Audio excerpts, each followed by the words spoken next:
बिस्मिल्लाहिर्रहमानिर्रहीम। अस्सलाम वालेकुम जी। असलम मुराद आपकी खिदमत में हाजिर है। मेरे साथ इस वक्त तहरीक इंसाफ की बड़ी कोर जो है वो रुकन और अहम रहनुमा मुसर्रत जमशेद चीमा मौजूद हैं और उनसे बात करते हैं और उनसे पूछते हैं। मुसर्रत साहिबा, ये बताइए कि अब जो है वो सुप्रीम कोर्ट की कोर्ट में गेल चली गई है, लेकिन मूड कहीं नहीं नजर आ रहा, ना मुज़ाकरात का मूड नजर आ रहा है और ना ही जो है वो मामला आगे बढ़ते हुए नजर आ रहे हैं। तो क्या प्लानिंग होगी तहरीक इंसाफ की, क्या कुछ सोचा जा रहा है? देखिए, हमारी प्लानिंग बड़ी वाज़ेह है। हमारी प्लानिंग में कुछ हिडन नहीं है। वो क्या है कि इलेक्शन तो होना है। अगर इलेक्शन नहीं होता और इसमें पहले तो हम कहते थे कि आइन की मुअत्तली, और आइन की मुअत्तली अब इतनी बदसूरती से होगी कि सुप्रीम कोर्ट के अगर ऑर्डर्स भी नहीं माने जाते आइन के पे मबनी, और पाकिस्तान में अगर आइन की एग्जीक्यूशन तो इन्हीं इदारों के थ्रू होनी है, और अगर उनके भी फैसले नहीं माने जाते तो फिर तो ऑटोमेटिकली आइन मुअत्तल हो गया। पहले जमहूरियत मुअत्तल हुई है 2 सूबों के अंदर। जिस तरह से मैं कहती हूँ कि पाकिस्तान की जो 70% पॉपुलेशन है, वहाँ जिस तरह से अवाम की मंगों के मनाफी इंटरम सेटअप लॉन्च किया गया, प्लांट किया गया, और उन्होंने जिस तरह से इंटरम सेटअप का जो काम है, नंबर 1 उनकी क्वालिफिकेशन है न्यूट्रलिटी, क्या वो न्यूट्रल रहे। उन्होंने इंतकामी कार्रवाइयाँ हमजा गवर्नमेंट और हमारी जितनी भी बदतरीन मुखालिफ हुकूमतें आई उनसे भी ज्यादा की और अभी तक कर रही हैं। फिर उसके साथ दहशतगर्दी का पर्चा और कोई एक पर्चा थोड़ा ही हुआ, आपके सामने दर्जनों पर्चे रोजाना हाईकोर्ट में मुलाकात होती है। हाँ जी, रोजाना। तो इस तरह कभी भी नहीं हुआ। और इन्होंने जिस तरह से जमहूरी कुव्वत को जमहूरी कुव्वतों ने सो कॉल्ड क्रश करने की कोशिश न सिर्फ की है, मुसलसल जारी रखे हुए हैं। इस वक्त मुझे ये बताएं, पाकिस्तान के अंदर ऐसा तमाशा लगा हुआ है कि 11, 13, 12 जमातों का जो पीडीएम का टोला है वो बजिद है और आइन की एग्जीक्यूशन करने वाले इदारों को प्रेशराइज कर रहा है कि हम हैं तो जमहूरी हुकूमत, लेकिन इलेक्शन नहीं होगा, जो आइन और कानून के तकाजे हैं उनके मुताबिक भी नहीं होगा। तो क्या ये हम होने देंगे? ये हम नहीं होने देंगे। इस मुल्क में आइन की बालादस्ती की जो जिद्दोजहद है, अब वो अपने क्लाइमेक्स की तरफ चली गई और इन नलायकों की वजह से ये इसको क्लाइमेक्स पे ले गए हैं। अब या बचना है दस्तूर पाकिस्तान ने और पाकिस्तानी अवाम ने, या ये चंद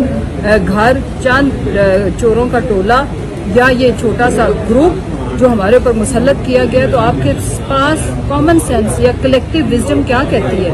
वो ये कहती है कि बचना 23 करोड़ ने है, पाकिस्तान ने, आईने पाकिस्तान ने। लेकिन ये जानते बूझते हुए कुछ ताकतवर हल्के, मुक्तदर हल्के, बड़े दुख और अफसोस के साथ कहना पड़ता है कि वो पाकिस्तान को पहले उन्होंने गुर्बत में, लॉलेसनेस में, ह्यूमन राइट्स की वायलेशन में धकेला, अब आग में धकेल रहे हैं। अब इस मुल्क में खाना जंगी की तरफ क्यों नहीं जाएगी सिचुएशन? वजह मैं आपको बताती हूँ। इतना बिगाड़, इतनी महंगाई, इतना जुल्म, बर्बरियत, और एक होप है अवाम के पास। वो क्या है? इलेक्शन होगा, हम अपनी मर्जी से वोट देंगे, और वो अपनी फ्रस्ट्रेशन, गुस्सा, एंगर, कोई इंडस्ट्रियलिस्ट है या मजदूर है जो इस मुसल्लत शुदा टोले को बर्दाश्त कर रहा है, सफर कर रहा है या भुगत रहा है, वो एग्जीक्यूट करेगा अपनी राय। जब आप उनको बता दोगे कि हमने आपकी राय भी नहीं लेनी, गेट लॉस्ट, तो क्या करेंगे? अनारकी, लड़ाई होगी, तसादुम होगा। और वो तसादुम को बचाने के लिए खासा ने बड़ी जिद्दोजहद की है। कहाँ वो वापस नहीं मुड़े। जब उनकी जान के ऊपर हमला हुआ, अगला खिताब हो सकता था कि पढ़ जाओ, जाके ले लो इंसाफ पाकिस्तानियों, मैं नहीं लेके दे सका। फिर जब पहला आया था पेशावर से हमारा जो लॉन्ग मार्च आया था, उस वक्त भी तसादुम का प्लान था, गोलियां चलानी थी। इन्होंने नहती अवाम पे खासा मुड़ गए। इन्होंने क्या कुछ नहीं कहा कि बुज़ दिल चला गया, बंदे लेके, वो सब सुनने को, क्या उन्हें नहीं पता था कि ये मैं जाऊंगा, कॉल ऑफ करूंगा तो ये सब कुछ मुझे सुनने को मिलेगा। फिर आखिरी मोमेंट गोलियां खाने के बाद फिर उन्होंने इनको टाइम दिया। अच्छा, मैं क्विकली यस नो में आपने आंसर देना। नवाज शरीफ वापस आएंगे? आना चाहिए। अगर वो लीडर है, अगर वो सियासी रहनुमा है, आके अपने मुकदमात को फेस करे। लेकिन मेरा ये मानना है कि उसको प्लेट में रख के ये जो मुक्तदर हल्के हैं जिन्होंने मुसल्लत किया है शहबाज शरीफ को, उधर लेके जाएं, उनकी ओथ टेकिंग वहां पे कराएंगे प्राइम मिनिस्टर की, तो फिर शायद आ जाए। शहबाज शरीफ नाअहल होना चाहिए। आइन और कानून और दुनिया की कोई समझबूझ अकल वाली जो इस मुल्क के दस्तूर को पढ़े तो उस पर कंटेम्प्ट लगती है। पीडीएम के अंदर लड़ाई झगड़ा होगा ये जी, ये वो दाल है जो जूतों में बटेगी, क्योंकि ये इक़्तिदार इस मुल्क को नोचने के लिए इकट्ठे हैं। तो जब अलग होंगे तो सब एक दूसरे को गालियां देंगे। जैसे ही कैंपेन शुरू कैसा लगा आपको कि साबिक सदर पाकिस्तान आसिफ अली जरदारी को जो है वो ज़ल्मे खलीलज़ाद ने ट्वीट किया और उन्होंने कहा जी मिस्टर 10%? तो कैसा लगा होगा, वो तो आती है वो वैसे उन्होंने ज्यादती की है ज़ल्मे साहब ने ना। देखो हमारा जो जरदारी है वो 10% नहीं है, वो अब 110% हो चुका हुआ है।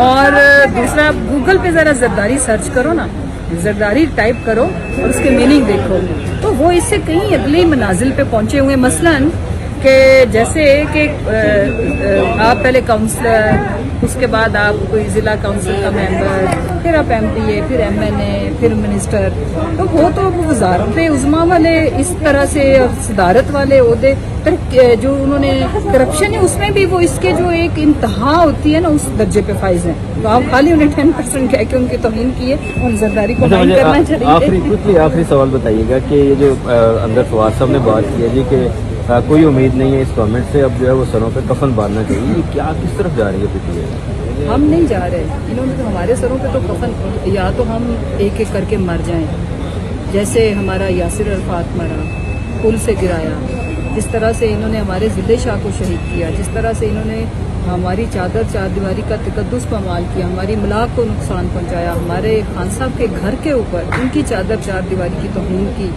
जिस तरह से उनके ऊपर जानलेवा अटेम्प्ट, सीरीज ऑफ अटेम्प्ट हो चुकी है। रास्ते में आवाम रुकावट बनी, अल्लाह की मदद आई। तो अब तो जिस तरफ अब एक होप थी ना, जो भी कुछ हमारे साथ करते हैं, आप हमारी एंगर में स्टेटमेंट्स या प्रेस कॉन्फ्रेंस में क्या होता है, court, supreme court, honourable court. मुझे याद है मैं जब खान साहब के घर में आखिरी इन्होंने हमला किया तो मैं रो भी पड़ी, तो साथ में कोर्ट्स को ललकार रही थी। मैं कल वो किसी ने मुझे वीडियो भेजी, तो रोते हुए भी हमारे मुंह से शेल गिर रहे थे और आप अंदर बैठे हैं। तो अगर वो भी आज उम्मीद हमसे ये छीन रहे हैं, आज इन्होंने कह दिया कि हम फंड्स नहीं दे सकते, ठीक है, तो फिर आप मुझे ये बताएं कि सर पे तो कफन ना बांधने देने के लिए यहाँ तक हम सिचुएशन को लेके आए हैं। तो अब तो ये मेरा ख्याल है ये हमें कफन में लपेट चुके हैं एज ए नेशन। बिल्कुल, थैंक यू वेरी मच जी। मुसर्रज जमशेद चीमा मेरे पास मौजूद थे और उनका ये कहना था कि अब जो है वो वाकई सर पे कफन बांध के जो है वो इस्लामाबाद की तरफ निकलना होगा, अगर हमें आइन बचाना है, अगर मुल्क बचाना है और अगर जमहूरियत बचानी है।